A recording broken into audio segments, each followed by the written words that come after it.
ሁለተኛም በበረሃ ውስጥ ያድሩ የነበሩ አውሬዎች መጡ። ባዩት ጊዜም ገና የ5 ዓመት ልጅ ነበር።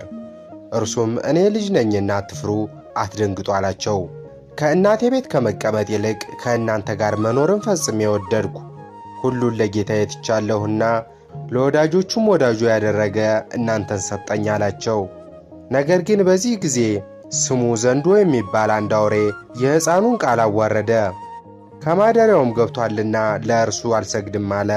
ያም አውሬ እንስሳት ሁሉ ሲሰግዱለት፣ ያ ዘንዶ የተባለ አውሬ ግን ለእርሱ አልሰግድም አለ።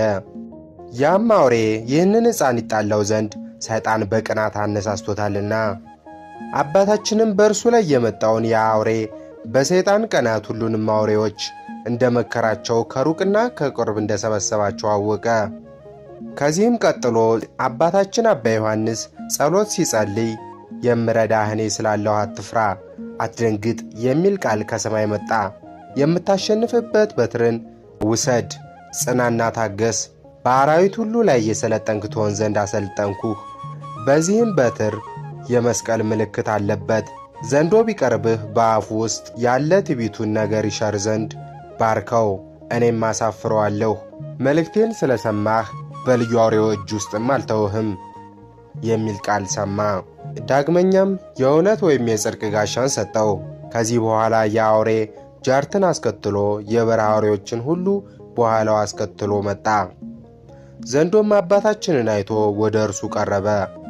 የዚያም አውሬ ርዝመቱ 60 ክንድ ከስንዝር ወርዱ 26 ክንድ ከስንዝር ነበር።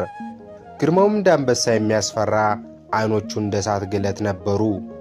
አባታችንም ባየው ጊዜ ሊውጣው ዘንድ ወደደ።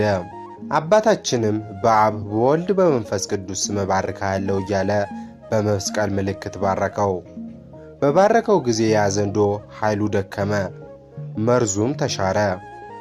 ይህንንም ድንቅ ታምራት በፈጣሪው እርዳታ አባ ዮሐንስ አደረገ። ከዚህ በኋላም አባታችን አባ ዮሐንስ ከእንስሳቱ ተለይቶ በገዳም መኖር ጀመረ። አባታችን ዮሐንስም የእናቱንና የአባቱን ቤት ትቶ በ22 ዓመቱ ሄደ። የእናቱና የአባቱን ፍቅር ትቶ ወጣ።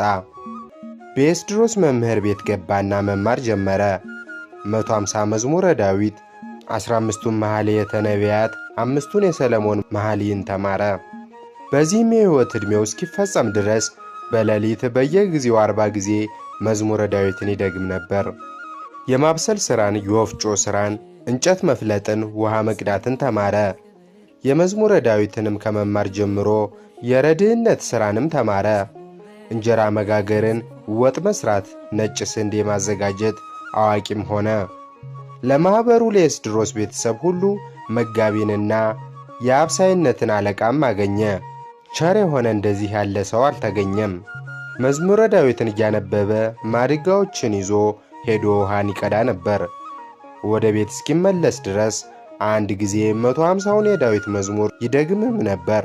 የማኅበር ሥራ ሁሉ ሐሳቡ የቀና ሆኗልና ለጸሎት እየተጋ ልቡ ይሳሳ ነበር። እንደ ርግብ የዋህ ገርም ነው።